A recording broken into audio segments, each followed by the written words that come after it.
Welcome back. Here we go. We're ready for game number 2 in this series as Direwolves came out and showcased new roster, but the same old for them, right, Telly? It was a case of play our style, add an extra level of depth to it, and look even better. Yeah, exactly, and I think that it's, we always talked about, like, do they have multiple iterations for this this one style that they keep showing, and, we've seen another one now, another attack pattern that they can go for, but I'm also curious to see if they have another playstyle they can go for altogether. Like, are they going to start playing mages in the mid lane and, really play a much slower early game and scale up as the game time goes on? I'm curious to see if that is something that Direwolves want to do going forward. Exactly, because I still ask the question, right? Are we going to have those, roaming champions, the facilitating style? We're just going to be looking to try and play hard carries all the time to make sure there's like that redundancy factor. We've always got somebody that's going to be relevant in this game, at least one lane of control, of priority.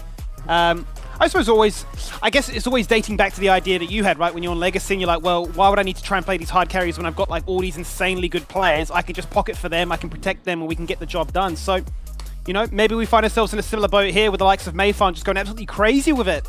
From a jungle role swap into top lane, he's looking pretty comfortable, and for Woodon to have all these accolades as one of those new coming players, being most improved from the last split, I think for Mayfan to show up like he did, yeah, the sky's the limit. Yeah, and to talk more about Mayfan, it's nice to see that, you bring up champs from your old role into your new role, and, you really facilitate what you're strong at, and it's good to see that he's playing, like, the junglers and the Zac and the Gragas, and he's still doing well in the lane, in the 1v1, and we see multiple solo kills coming out of him, so that's good to see. But I want to see Kanga get a better matchup onto Woodon. I want to see him unleash, because I think he is their main carry. He is the one who can find these solo kills, find these leads, and if they at least have a winning side lane, there's always a win condition going forward for Kanga. Absolutely agree. No, I absolutely do agree. I think he certainly looked at his best when he's been on the likes of the aggressive champions, be it the Rumble, Renekton. Obviously, we talk about the Aatrox. He's always got that pocket pick on the Riven, but I'm not sure if we're going to see that anytime soon. What we will, though, is see ourselves starting on the same side with a few adjustments to be made with these bans. Actually, Kanga that banned away the Karthus last time, right? They're going to ban it instead, the Skarner, and take away the Karthus for themselves. This is a really good adaptation coming out of Kanga. They're saying, you guys can go for the team fight comp, you can go for the dive comp. I don't care. I'm going to pick Karthus, I'm going to die in the middle of your team, I'm going to use the passive, I'm going to drop the defile on everyone, the Requiem on the entire team, do so much AoE damage, so it doesn't really matter if he lives or dies going forward. Curious to see what they want to do to pair with the, the AD pairing in the mid. The Corki is still available, which is like a handshake matchup into the Tristana. We've seen Tristana win it, we've seen the Corki win it. I think it just comes down to the, player skill expression, which I think Chungi might have the edge of right now. Well, you certainly imagine so. Even if he has been out of the competitive scene for a while, he's definitely, as he mentioned, been keeping up with his own personal skill level, be it solo queue and the other tournaments around in the region. So they're going to go for the Tristana, and it's almost like we've flipped it around. So we're still staying on the same sides, but we're going to take away some of the champions you tried to play. Yeah, definitely. I am not sure if Katsuri will pick the Tristana. I can't really, think of the past and think about him being a Tristana player, so I assume this is going to be the Tristana Tilly in the mid jungle. So good to see Mochi is playing a different style again. We always see him play the Skarner or the Wukong, just be that frontline facilitator for his team, but now he's getting more of a carry role. So if it is the case that he does get to play this Tilly in the jungle, I'm excited to see what he can do. Yeah, keen to see what kind of brand it brings to the table as to basically your previous question, right? How many new styles do they have, and have we finally moved past that narrative of protect the Katsuri show, right? Lucian Nami finally comes out. It's been such a long time. Nami obviously received those buffs on 14-11. We were saying surely then that puts her back into the fold of things. Emilio's been pushed to the side, and without anything else being revealed to, I suppose, incentivize the Emilio, the Lucian Nami should certainly give them the ability to be aggressive, get push, and get level leads. This is a very high skill ceiling comp coming out of Kanga. The main problem is Nami and Karthus don't interact with each other. These guys don't do anything. Both of them don't enable each other. It's just they're going to exist and then pile it together in the mid game with the team fight. So I think this is very scary coming out of Kanga, not picking that frontliner in the bot lane to really enable this Karthus to play the early game. I think if skirmishes do happen, Nami doesn't want to be rotating around the map. She wants to be with Lucian in lane, like bullying the 2v2. And I think if Direwolves play on the front foot with an aggressive laner like Varus with a melee support that they can pick further on the draft, it's going to be scary for Kanga to navigate the early game. But we saw just how proactive Shinky was, right? Not only in his ability to snap decision, find that charge up against the wall, guarantee the stuns, link up the Skarner beautifully, which is kind of, I suppose, what you're alluding to, right? That sort of mid, rather that jungle support, synergy. Varus, you know, if it's a Leona, if it's you know, something along those lines, certainly you're quite concerned of, okay, do we even win the 2v2 anymore? And if we don't win that, then we might see a repeat where, you know, Shinky's roaming again, and off we go once more. Direwolves don't get a better way to Corki. Denied a Jax, two really good scaling as well as skirmish heavy champions. Kanga though, I'm gonna say you did a little bit too much work on that Gragas. That has to be taken off. Yeah, it's good to see. Ban what was good against you last game. Poppy as well. Just, it doesn't matter. Get rid of it. Don't have to think about it anymore. So, one good thing for Kanga though with this draft though, they have a lot of pressure on the map. You know, if they don't fall behind, it's so easy for them to play these team fights. You know, when Lucian gets buffed up, he's going to be able to half health most members coming out of Direwolves. They're so squishy. Pair that up with the Requiem, a lot of unavoidable damage coming out of the Direwolves, I mean the Kanga side, onto the Direwolves members. But something to touch on, Skimmy, is, you know, when you think of Karthus, in the past you think, oh, he's going to drop the Requiem before a fight, poke everyone out. But with Warmogs being in the game now, you know, for these tank supports, and, you know, if you want to go for a tank top laner as well, you have a lot of sustain. You know, you get harassed, sit back a little bit, heal up, come back into the fight full health, and now Karthus has suddenly lost all his damage. Yeah, suddenly Karthus is not too happy. Certainly isn't going to be too happy, and maybe even more so now because he has seen the confirmation of a Leona Varus lane, which is going to be incredibly aggressive, especially in the very first few levels. Certainly there to match the prowess of a Lucian Nami. The Malphite comes out, Sovereign gives us a big smile again. Is this what he meant when he said you got something spicy? He's just going to run it back one more time. Yeah, I don't mind this matchup into Tristana. I think, you know, in the 1v1, it's very easy to trade, like, you know, the wheel for like an auto attack coming on Tristana. You can't jump on Malphite. You get, you know, you get ground slam, you get no attack speed. It's so hard to play. You can't react to the Malphite ult as well. You can buffer it if you're very good, but it's not consistent. It's very hard to deal with. So they've picked these double, you know, super frontliners. I would actually like to see Sovereign go tank this game instead of AP. I know that he has a lot of kill threat onto the, you know, the first three members coming out of the Direwolves, but he can still do a lot of damage as a tank, and if he goes tank, he can absorb so much damage coming out of the Direwolves side, which I think is more important than, you know, oh, he flashed my ulti, I'm suddenly useless. Yeah, then you sort of like tail between your legs, like, what do I do next, guys? My one opportunity has quite unfortunately escaped me. Well, the final pick will be that of a Renekton. So Shinky wants to make sure that they continue their aggressive tendencies. And I suppose, based on how the last matchup went, you wouldn't put it past him to deliver another sublime performance yet again. But let's take stock of the you know, entire comps from both sides, and let's start with Kanga. What do we like about this in general? We've already mentioned the fact that they can be very aggressive in the lane, but then they can look to try and link that up with a Karthus ultimate, especially before those Warmogs comes out. That surely gives them the advantage if they're not able to contest these objectives. They've actually got the ability to get people low and get Direwolves considering, should we still do this? Yeah, when I look at the Kanga comp, a lot more, you know, stable style, as we like to call it. But I will say the one thing I'm afraid about is, you know, Nami can't go cleanse, and it's so easy for a flash to come out of the Leona, pair that with Talia, very easy gank to happen. But Lucian is very hard to get on in the lane, so if he is the one playing forward instead of the Nami, it's always very easy to navigate the ganks with the cleanse, with the, you know, relentless pursuit. I don't think these champions really interact together when I look with Kanga's comp in the early game. I think it's going to be a lot of farming, and everyone in the individual 1v1 should be fine. So it should be scaling if they can hit that mid-game, I mean not the early game, mid-game point where they hit one item and they're able to, you know, come out of laning phase around the 15-minute point without being too far behind. I think their comp is very good and they'll be very happy with it. But when I look at the Direwolves side, it's so easy to play this. They have so much CC paired with the Talia. The Tristana is going to be able to get the push in the 1v1. A lot of priority, which means your AP jungler is able to scale, you know, very safely and hit that mid-game point where you can find a lot of picks. Right, Ellie, let's see how it all materializes as we load in for the second game in this best of two. Currently, Direwolves lead 1-0, and you'd imagine would be hunting for the perfect 2-0 to get an extra 3 points, double their existing standings, and really, truly extinguish the chances of Kanga from making it into playoffs themselves. Currently deployed as 5, looking for a cheeky little bit of level 1 action, and might find it as they chunk Vendrick.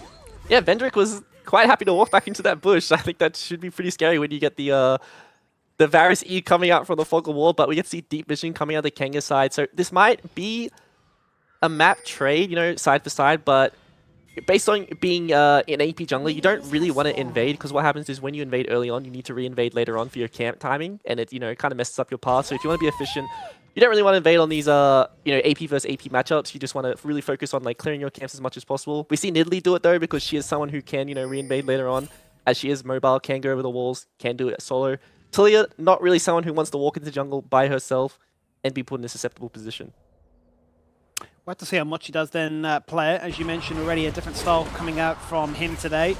I suppose it's very easy to look at the Kanga comp, right, and say they hit level 6. Surely that's when we get all the bells and fireworks. But you definitely want to see a lot of that aggression stem and start from the bot lane, given that both these 2v2s are just so strong. Yes, you could argue, yeah, you're an Enchantment, you're going to be incredibly squishy, as that's exactly what Shinji looks to try and punish. In the same vein, Lucian getting any opportunity is just going to be stacking up all those auto attacks and taking you down.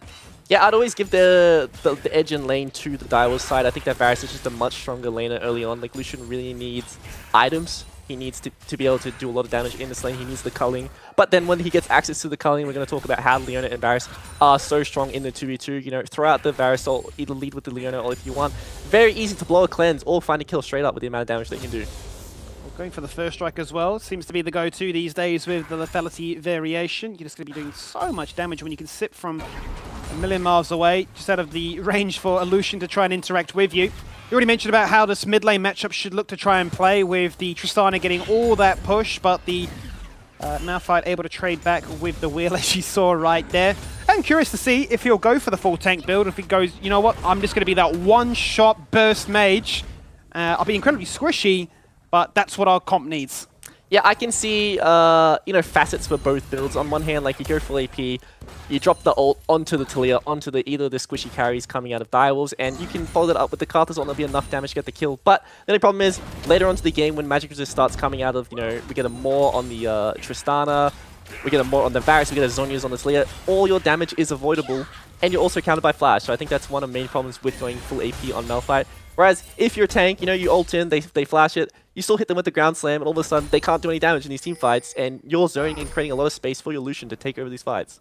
If not the Lucian, then surely a position for like a Cassante, as long as they're not too far behind, to also get amongst it, right? To cause a little bit of chaos and maybe kidnap somebody with their ultimate. We'll have to keep track of where Refury decides to go. As you can imagine, Karthus wants to fall clear as quickly as can be. Same could be said then for the Talia, to be honest, and as they do go for a bit of an invitation into look, they're going to find that nothing exists anymore. Chungy, absolute mad lad, jumps in with 0 HP to his name and says, well, what are you going to do? You can't answer back. Flash out of the Skittle, flip back from the Talia.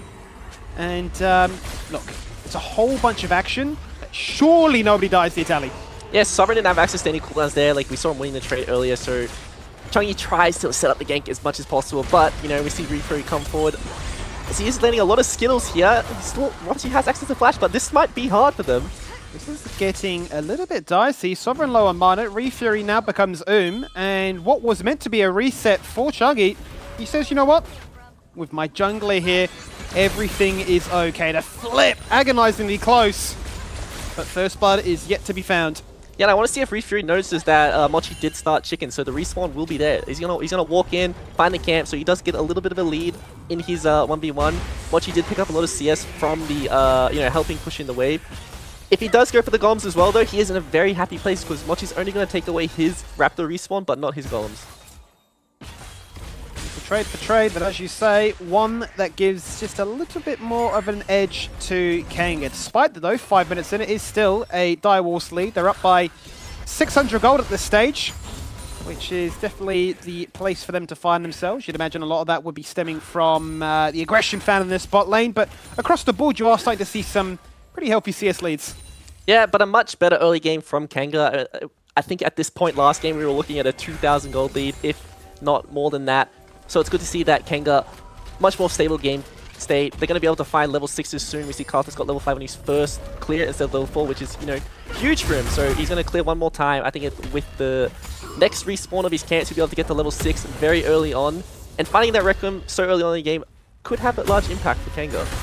Certainly could do. We'll have to keep tabs on which lane then decides to get a bit more aggressive, knowing that they've got that artillery support ready to back them up to win out on that fight.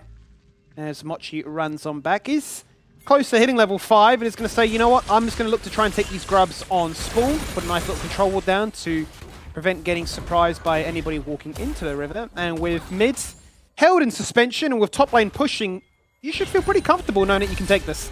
Yeah, and we do have Shinky leaning over, and, you know, pairing that with the melee support, it's very easy. We're not doing a good job harassing Mayfan, pops the Dominus in the 1v1, but still has access to the all-out if he does want to go for an all-in. Still he's considering it though, but one will tread an ult, the other will go for Ghost, as Mayfarm will just continue to expend that rage to make sure he gets as much life back as possible.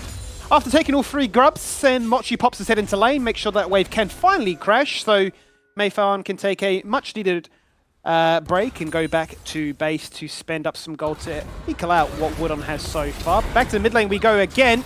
And Chungy knows, well, if you hit your combo, what more can you do? Here comes the Requiem. Can they find Leaf long towards Chungy? He's incredibly low.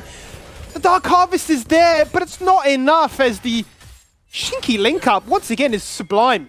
Yeah, just not enough damage coming out of Refury there. Unfortunately, Sovereign just didn't have his cooldowns back in time to be able to take out Chungy when he jumped on him, and we do see Mochi going on to Woodon here. Does have the all-out.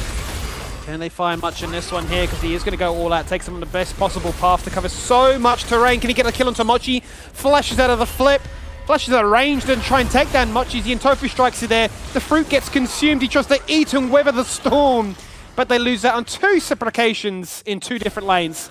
Yeah, and that's just really unfortunate. Once again, Kanga member's just not there on time to be able to, you know, clean up the kill that Daiwos is able to find. You know, can't trade back. And once again, Daiwos finding leads in early game. And we keep talking about how Daiwos only find leads through Katsuri, really. But, you know, once again, Katsuri's having a quiet game, but we do see an all-in happening bot lane.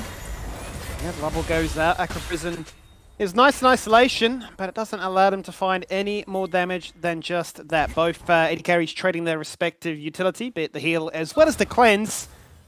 But the Trains of Corruption are still there. That Solar Flare, though, it's just so annoying. Not only that, but obviously the boost to damage that the Varus can find thereafter. So I'm surprised we haven't seen more aggression found in the spot lane, but imagine Gavin is just going to be looking to try and get level 6 and then prevent any kind of crash that could happen under this tower.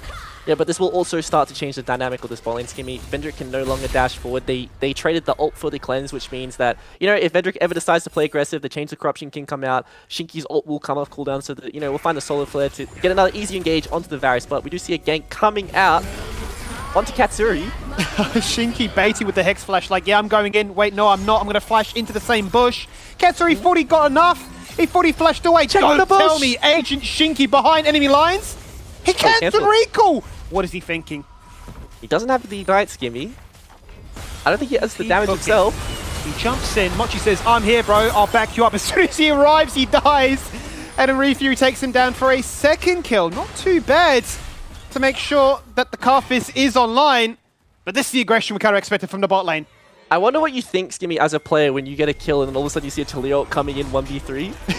I think it would be a bit of a shock when Shinky walks out the bush, but flashes over the Solar Flare. Shinky doesn't have access to the flash, Skimmy.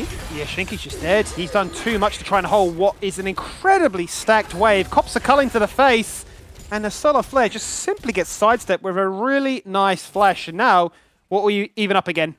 Yeah, and for a really good start for Daiwos, you know, blowing the cleanse with 1 ulti, to be able to find 3 kills in the bot lane for the Kanga side is huge. You know, this means that the Lucian might be able to do a lot more in the 2v2, but, you know, once again, we're seeing that wet noodle trade happening in top lane. Yeah, just trading attacks, saying, look, put the camera on us for a second, give us a little bit of spotlight, and then we say, oh, well, nothing's going to happen here, let's pan away. And we are, you know, we're seeing that tank build coming out of Sovereign, thankfully, as I don't think Mayfarm will be able to get out of this one. Does have access to the flash, though. What can he do to try and escape this situation, as they will just simply trade? And it seems wherever Refury goes, he's there to pick up the scraps. He's in a much more comfortable position compared to game 1, and their AP threat this time will certainly be there. Yeah, definitely, but once Refury's always trading his camps on objective for a kill. Luckily, he's going to pick up the grubs, which is a decent amount of experience in the jungle position now. Hopefully get the crab on the exit as well, but touch on the mid more. Chungy has, you know, gone for the Vamp Surf, they've gone for the Merctros, which means a lot of the poke coming out of Sovereign is very ignorable now, so it's just going to be a lot of scaling for both sides, and this will definitely, you know, favor Tristana in the isolation, in the 1v1, because, you know, as the game goes on, you're going to be able to do a lot more damage. Well, you can see a bit of a wet noodle trade taking place in mid lane. The ultimate goes out as well as they look to try and get Leaf on towards Chungy, and this time he is simply dead. Requiem outplay this, not to be. As he will fall on down. Flash was there. Maybe you kick yourself thinking maybe I should have burned it a little bit earlier than trying to take this 1v1 in isolation. 4-1 now is the Carfist. And Refury definitely got a smile on his face again. Yeah, Refury is definitely online. I assume he has enough gold to pick up the Leandries on his recall. We see the duo coming to the mid lane from Dials to, really force Sovereign off this turret to deny him as much gold as he can. But Mochi's walking in blind. What can he find? He finds one, but without any more vision, decides not to go for much more than just that initial flip as he links back up with his mid laner for them to crash that wave. Let's check in and see what we missed out here in bot lane. That's what we missed, Skimmy. Just the one shot happening. But I think this trade in the mid lane is important to note. The one benefit for Changyi in this matchup is he can navigate the poke. He can constantly just heal off the wave. Well, he's going to push the wave in because Sovereign has more points in the queue, doesn't have access to the amount of wave clear that he does. And just, constantly sustain his scale. But if he goes for this extended trades, he's not going to be able to find himself in a good position, as we saw him when he falls down like that. Mayfan also not in that best of a position, was forced to flash away, then Topo Strikes being a little bit too efficient in their ability to make the tower work in their favor. Fantastic flip, and Mayfan turns it around.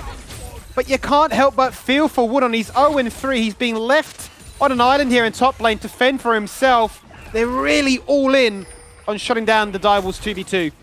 Yeah, thankfully, Wood he is on a tank. He's going to be able to do his job in these team fights. But it's really unfortunate to see that he keeps falling down, keeps falling behind in these 1v1s, because I think that he is a very talented player when he gets leads. So unfortunately, we don't get to really see that from him this game. But we see Rifu pressuring mid. They don't have access to the ult yet. They go on towards Chung as he leaps straight into the face of the Carthus. Says, can you hit me with the Skittles now? Forces out the flash. Jukes once. Dead. He can't juke much more because, as you say, Leandry's on base. It took just one final. And like a Cassiopeia, he's get locked on down by that burning dot. And I don't know if that was mind control, Skimmy, but we see Changyi jump into Refury as he's getting tower doped and not away. So he gives him the kill there when he could have easily lived that. Very curious to see that one out of Changyi. Falling very far behind now in his 1v1, we're going to see Sovereign pick up even more resistances, be even tankier, and we don't even see one item coming out of Changyi yet. This is a pretty interesting situation where we really flipped the script from game 1 to 2 in terms of who were the mainstays. The villains have become the heroes. As I imagine we're going to be spending a lot of time looking at this Carthus as to when does level 16 come around, much like that of a Kassadin. 5-1, the only champion bounty in the game. Not too far away from that second point in the ultimate. And that Requiem, I don't want to say it's being forgotten about by Direwolves, but at some stages when you're watching these trades, it's like they don't really care. Didn't spot out Refury, so we have to see if he might face check him here. Doesn't have access to the flash though, but I think Refury with the Leandries, with the flash, he is so strong right now. Let's see if they can convert this into anything more than just these initial picks. In terms of objectives, 3 grabs apiece this time, so much more even balanced. The second Drake will be spawning in about a minute, so much slower turn of affairs for playing for that one. But Woodham continues to be aggressive here. It's still, he's holding his own in the 1v1. It's only become an issue, and hence why he's fallen so far behind once he gets ganked. But I'm sure if you're looking at the rest of your map and say, well, if they're winning and I'm behind, I just need to be a tank and, isolate a key target. Yeah, Sovereign flashes to Solar Flare, decides he wants to keep his ult. There are objectives coming up on the map. He thinks that is way more important than blowing that and saving his flash right now. I think that's a very good call. But how broken is Cassandre? Like, you look at him winning these trades based on the items in the inventory. That is ridiculous. Yeah. So, maybe Season 13 is a bit more OP than Season 14. We think of Skarner, like with the new top laner on the patch right now and how strong he is. But everyone's sleeping on Cassandre a bit. He's still really strong. Still has access to the all-out if Mayfarm does misstep. And rank 2 ult coming out of Refury means there's going to be a lot of damage coming out of this global threat. Certainly will be, and I'm curious to see where it decides to get next utilized, because that next dragon up in 15 now. First item finally found by Changyi as he gets himself a Blade of the Rune King. Ketsuri going to be keen to hold down this mid lane for as long as he can, try and stay as far away as possible from this Malphite, who, as you say, burnt the flash to survive, but will still be hanging onto his ultimate to try and find a really strong link up. Yeah, and if Kanga do want to contest this game, they're going to need to pull one of their tanks to the mid lane to be able to walk in, because when I look at the Karthus, Lucian, Nami, it is so hard to face check into Fog of War against, the Varus ult, the Leon ult, the potential for Mochi to be in Fog of War with the flick, the amount of damage that comes out of them. Very hard to deal with when you're playing your squishy champions. That's why we see so many supports in the meta right now, because it's just way easier to walk into the jungle with the AP junglers, which is so proficient on the current patch. Yeah, so good at their clear, so great for the team profile overall, as both the AP junglers do just that, right? So Karthus takes the very first Herald. You can see the Direwolves play for the second Drake, stacking that one up to try and get themselves a soul like last game. Can't argue with it. You certainly can't, because it's back-to-back Hex Gates. They like to traverse the map. And he's certainly like to do a lot of damage as well. Out goes that unstoppable force as he dashes straight out of that Weaver's Wall. Yeah, so Chungy's not going to be too afraid to jump into Malphite in the 1v1 anymore, seemingly, because he does have access to the ball. That extra 10% lifesteal paired that on top of the Doran's Blade sustain, Fleet sustain. So even if he does, take these really bad trades in the 1v1, he's going to heal it all back up off the wave and then just do the same thing again over and over and over. Frustrating to try and deal with. Chain of Corruption goes out. Sort of they're going to miss because the cleanse was used really well there by Vendrick. Herald collides, and that'll mean that Kanga find their first turret of the game. And much like last game, Refury takes it for a drive. And we know what Refury's driving's like. It's not the best, as he's forced to flash out the safety. Wait for a little bit longer. He's out of mana after using that Death Wall. And Might How had to try and throw himself towards the walls to say, I need to fight from the afterlife, as he completely zoned. Not in a position to assist, as Sovereign TP's in, but only to his demise. Yeah, and this is what I was worried about, Skimmy, when I look at the Kanga comp. A lot of damage coming out of here, but no one can really enable each other to do any damage. But Refury's in a really good position here. Mochi dying to the tower right now, forces the flash out. Leandri's still burning away, but there is the damage coming in from the Varus. And the Requiem, how many does he find? On this occasion, just one. Members are burning, getting very low, but not enough to guarantee a second. One kill away from finding the kill into Chungy there, which is, unfortunate, but that's the way it is. As we do see the all-in coming onto top lane, Wudon does have access to the all-out if he does want to use it under the turret. Certainly he's going to look to try and do just that right now. So close to getting the kill. Falls out the flash from Mayfind. He can't return because Wooden does simply not have that ability.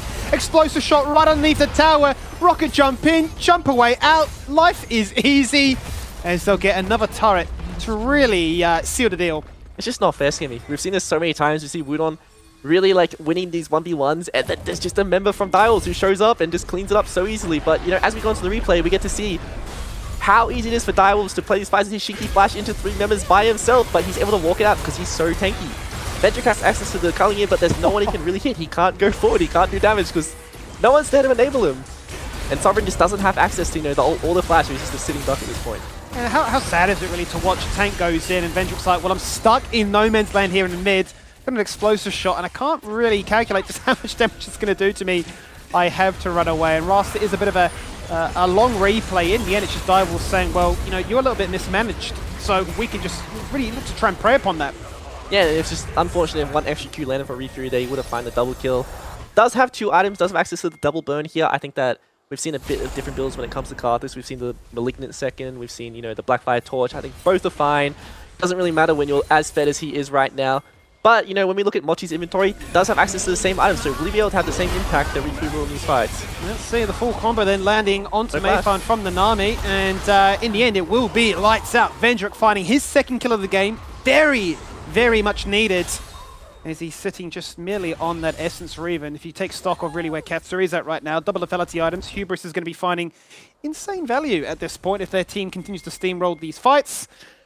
You definitely cannot afford to fall further and further behind because it's already a 4 and a bit K deficit. And you would imagine still that the majority of that gold is in the Karthus pocket. Speaking of Wudon, who really has had a rough series this time, he goes for the all-out. It really doesn't travel much at all. And yet again, he is denied. He's yet to have a true 1v1, it feels like. He doesn't mind, Skimmy. Worth an all chat right now. I got the assist. That's what I would be typing. He finds himself caught out as he's clearing vision. Mochi's just always hovering his side lane. He's doing his job, making sure that, in these 1v1s, he's able to impact them on the side lane. But Refury has the ability to do that while clearing his camps because Karthus is OP. Press R, do 1,000 damage to the entire map, job done. Really is job done, as he will continue to steamroll ahead on this occasion.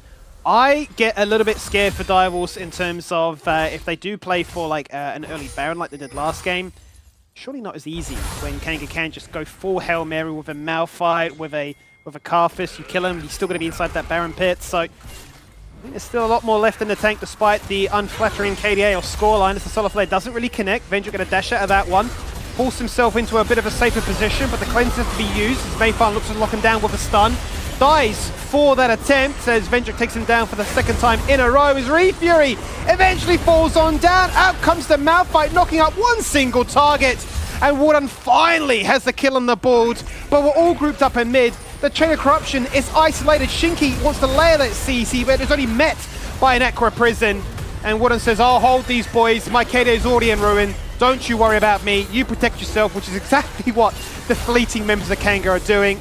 And Direwolves yet again come ahead with a win. That was scary, Stevie. That was very scary to watch. We saw Sovereign flash a fully stacked explosive shot on top of his 80 carry head. Almost got Vendrick taken out there, but we see Sovereign just walking on the cat 3 here. Might be able to take him out. He says, I'm a tank, you do 0 damage to me. I might just rock slam. I might just get it done. As the piercing arrow from off screen just barely connects. And they'll just turn their attention to the next target. How about a double kill, says Chungy. The laning phase wasn't the best, but the mid game is where it matters. Time for the Requiem. And yet again, it's only 1 kill. So close to finding more Refury on the precipice of excellency. But Mayfun finally brings this elongated fight to an end. Yeah, very, very extended fight coming out of the Direwolf side. They kept forcing because they had the lead. We see Mayfun take the gate to play for the flanky, but Vendrick has access to double summoners, so he's able to get himself into a much better position. But this is really well played from Mochi. In the individual 1v1, he's still going to be able to do a really good job to skirt around the Carthus damage, find the isolated 1v1. And when Sovereign blows the unstoppable force onto one member, it means both carries are going to be able to do their job. But straight into line, we find another pick going straight onto Refury. Doesn't have access to the ult this time, so he won't be able to get any trade kills on the map. They will lose the dragon, but I think based on the map state, they would have lost it anyway. Kanga really needs to, wait for Refury to get that death cap online. If he is able to find level 16 for the Baron fight that is going to come up, that would be very nice for him, but most likely not the case. Yeah, you had to really wonder how did the Carpers find themselves in that position. But either way, it is another dragon going the way of Direwolves. They have a crucial 5 minutes before they can guarantee themselves that soul point. But the question, I suppose, now becomes, how do you look at this Baron? Because Direwolves would think, surely we've got enough of a gold lead, enough of a map state control to initiate this. But Kanga has shown that even if you look at the overall gold right, it really is this Carpus against the world. Yeah, when I look at Direwolves comp, I don't really want to see them hitting the Baron as 5. I think that when you commit to, grouping in the pit, that's when we see those multi-man Malphite ults, the Nami ults, the Cassante Pathmakers. There's just way too much AoE coming out of the Kanga side. So if they do want to take the Baron, I would like to see it with, the Renekton Talia dueling it with the rest of the members trying to create space by zoning them. But I think that's, it's honestly like too early in the game. They don't have that much damage to be able to play like that yet. So I think it's just going to be a dance happening around the Baron, looking for the pick with the Liliana, with the Varusol until that point is in the game. I suppose on top of that, Tally, how do we navigate this split push? Because who wants to try and respond to Chungy at this stage? Is it just still going to be the Malphite, but then you want the Malphite to be grouped up with the team, to establish some control, to give your carry some presence on the map to at least do some damage? It feels like it's in a bit of an awkward map state. I think it's completely fine putting Malphite down in the side lane. His TP will come up soon. In the 1v1, he's fine. Chungy decided not to go for the LDI yet, doing his Han Solo cosplay. Probably an item he needs to get as soon as possible, or he will not be doing any damage, but decided to go for that. He wants to do damage to the squishies. He wants to try and ignore the tanks with his build, because he will not be doing any damage to the frontline members coming out of Kanga. So Sovereign in the 1v1, completely fine to just, meet the waves like this, make sure that Tristana is unable to split push, TP into fights when he is needed. Well, speaking of that armor penetration, out comes the Cyrodiil's Grudge, so the Lethality Varus now has some ability to not only look at the tanks, but at least do some meaningful damage towards them as well. Baron going to be looked at, and whilst it does look like it's been started up, not really going to commit to that anytime soon. It's just become a game of vision. And that for Direwolves is scan, clear out, and really be in full control as Kanga then are grouping up. Love to see, all right, well, how do we regain control of this one? Because they're getting collapsed on from both sides so far. And in walks Gavin. He's just dead. A single flip, and Mayfun wastes no time to take him down. Katsuri finds what he's after, and he takes him down in an absolute heartbeat. And this Requiem, look, it tickles, but it's just not enough. Yeah, Kanga really thought Direwolves was on the Baron there with minimal members, but it's just so hard to walk in with these squishy members. Like, no one can face check. They blow both blue trinkets already. Direwolves dance around the Baron, dance around vision as much as possible, and that's just what happens. As you see, I'm pretty sure Chungy's gonna be able to walk this one off, but Sovereign is trying his best here to find the kill. He certainly is trying his best. It just looked comical to me. We come straight to bot lane. His own rocket jumping across the water. Malphite just Mach 10 speed boosting across the follow. Unable to get the kill. Has so much lockdown though with this very tanky build. But just enough, I suppose, to really handshake more than anything. Yeah, and I did like the Malphite pick. I think it's very good to double 80 carries. Like, unfortunately, Varus isn't really an auto-attacking 80 carry. Doesn't really care about getting his attack speed slow. He's still gonna, it's all about his spells, and popping the blight stacks is more important. And then Tristana's just someone who's able to, buffer the ulti if it comes to it, and also build these very defensive scaling builds. Get the Bork for the laning phase, get the Merc Treads, be a lot more defensive, and scale up into the game. So unfortunately, Sovereign isn't able to find as much impact as possible in the 1v1 and in these team fights because he just wasn't able to find this early lead that he needed. Kendrick, though, has been quietly achieving. He's got the most CS on his team, got the best score at this stage at 3-1, and is working towards that third item with the Zeal in his back pocket, but has found it quite hard, you'd have to say, to really gain any kind of control. You know, you think about Lucian, Nami, you think about them having like a rapid-fire cannon, sat in the mid lane, first strike, you're just getting one shot. You know, a simple dash with all the Nami buffs behind it, but hasn't really materialized in that way.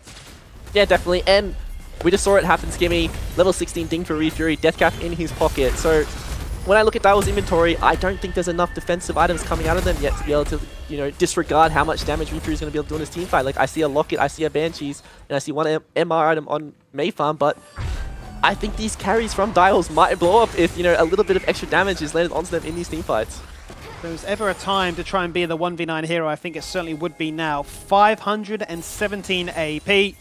This max level Karthus is going to be hitting like a truck. It's just a case of how much damage can be done before the fight breaks out. So there they go, out with the culling.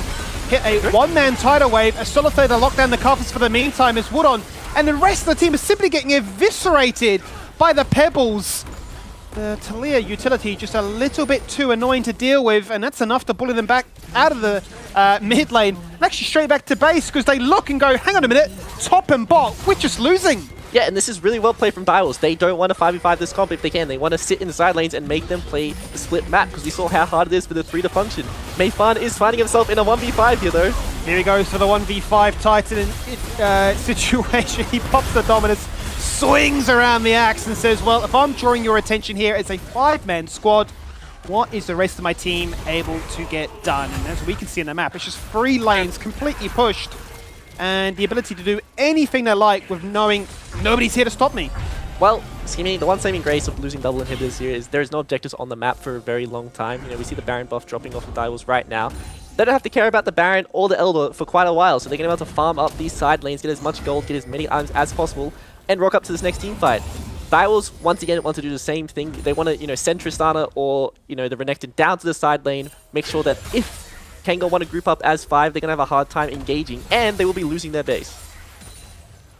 Weird predicament to find yourself in right now. Out goes the Weaver's Wall Mod. You get to jump off that one nice and early. Seismic Shaft this time not going to connect. Good juke from Sovereign. Great flash, and an even better Blast Cone to find yourself landing on as he dodges out the kill machine that is Daiwo's at this point in the game. They have exactly that of a 10k gold lead. The Baron is expired, but for back-to-back games, they have managed to pick themselves up the Hex Tech Soul. So you imagine a kind of extra 1,000 gold is added into the mix. And Refury, I mean, he's on his own in the jungle farming. His team is in base looking to try and defend.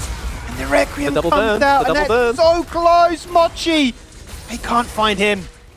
Yeah, luckily able to sustain up with the Omnivamp onto the jungle camps there, but Mayfarm is caught out himself, but I think he was able to create enough space to get out here. Looking for it. Can they get one back? Yes, they can. Sovereign will answer back with an ultimate to push Mayfarm out of the mix for 53 seconds as they now frantically rush back to mid to defend the real only tower that remains here. But they want a bit of a timer because, I mean, Daiwo's can dance for as long as they like. They know that top and bot is pushing in passively. Shinky jumps in early. Out goes that minefield. Jumping across is Shinky. And then Woodon says, I've had enough. He tries to catch up members in the all-out form. Sidestep stats of the Varus ult, Varus arrow rather, that may just have been lethal. And both teams, I mean, incredibly stubborn in their ability to hold on. Yeah, and we keep seeing, you know, these fights look quite good for Kanga, even though they keep starting in such bad positions for them. I think if Refury was alive for these fights, if he's with his team when he keeps getting caught, he can do a lot more damage than he is right now. We see him finally picking up the Blind Jewel, so getting access to some pen. But there's, you know, double bubbles coming out of the Daiwo side, so it's very hard to get that damage. But, you know, once again, Shinky maybe a bit too over-aggressive here, diving onto Sovereign under the turret. He doesn't have access to the, you know, ultimate, so he's not as useful as he can be. But Woodon finds access to the back line, blows summoners, which is really important. You know, Katsuri doesn't have access to his flash for this next fight, so if his bubble is down, he doesn't have that defensive capability to dodge the engage coming out of Kanga, he's going to get one shot. Certainly will do. Speaking of some one-shots, time to check in with some of the itemization that's been just recently picked up. You can see that the Frozen Heart's now there in possession of Sovereign. Also, the IE is complemented by that of the Lord Dominic. So both these AD carries are going to be hitting like an absolute truck into either the tanks or the frontline carries. As we can see, what I'm here wanted just to scout out some vision of the Baron that's up in 10 seconds. It may just pay Hold on. with his life as a result of this one, or was it all some kind of intricate bait? In the end, it turns out to be a 1v1 with the Carthus dying and the trade being a Leona.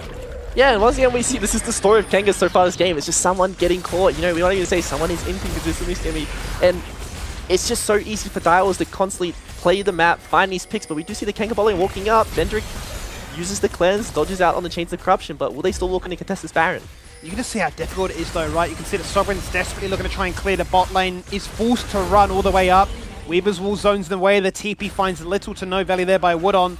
And the Baron is just a sure thing at this point, right? The 10k gold lead is only going to balloon that much further now because Direwolves have every buff the game can offer before the Elder's even offered. Yeah, definitely, but we look at the gold lead, we see this 11,000 gold lead coming out of Direwolves, but it doesn't really matter, Skinny. I think if we get to see, okay, if we see the Crypt Bloom come out of Refury, so he is online, this is probably as strong as he will get for the rest of the game. If Vendrick is able to pick up the IE before this Elder fight happens, I believe this gold lead doesn't really matter because of how either the team fights are going to function. It's either Kanga lands their CC, they find the engage, they find the ability to hit this 5v5 without their base being in shambles, or they don't. That's a good point. And as a bit of a Warmog's salesman you are, you're going to be very happy to see that Shinky now has that also online, so they can be really kind of crazy with their ability to, hard push this siege. That's what they're gearing up to do now.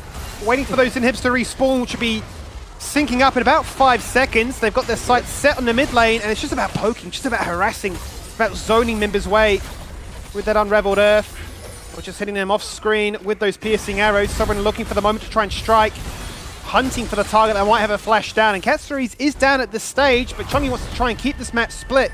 As you mentioned already, doesn't want to entertain the full 5v5.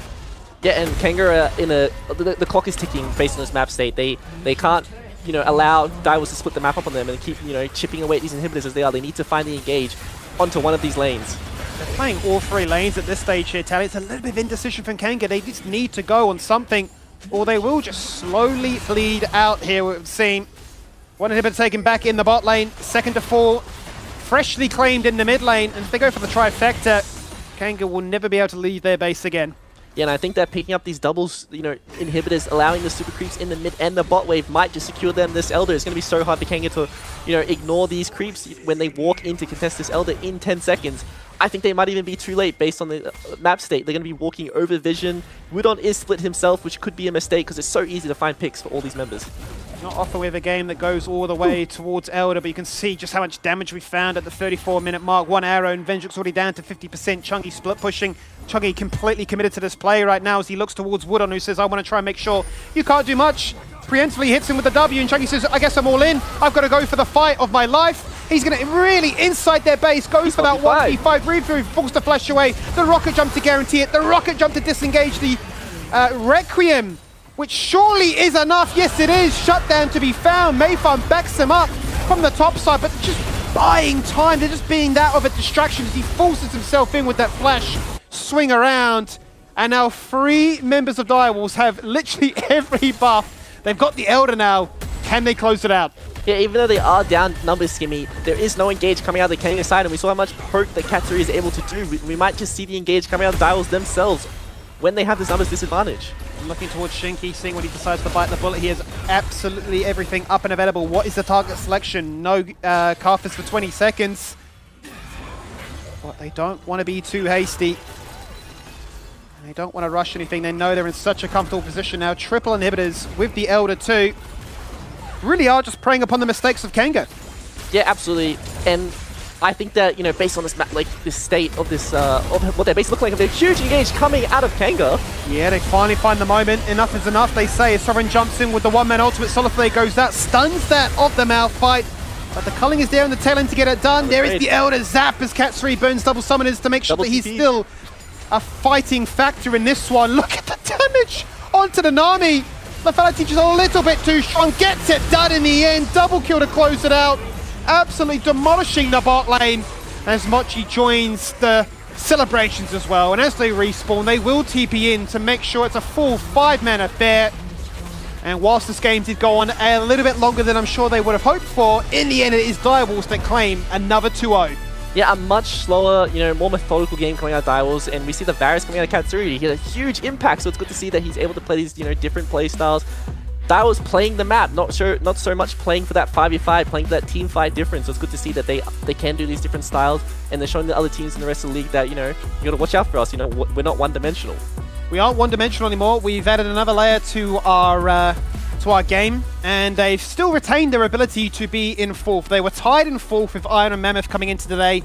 Now they are outright 4th. Commiserations though to Kanga, that's still yet to find a win, and will still be sitting at the bottom of the table. Direwolves with the perfect 2-0. We'll jump to a quick break and then break it down all after this.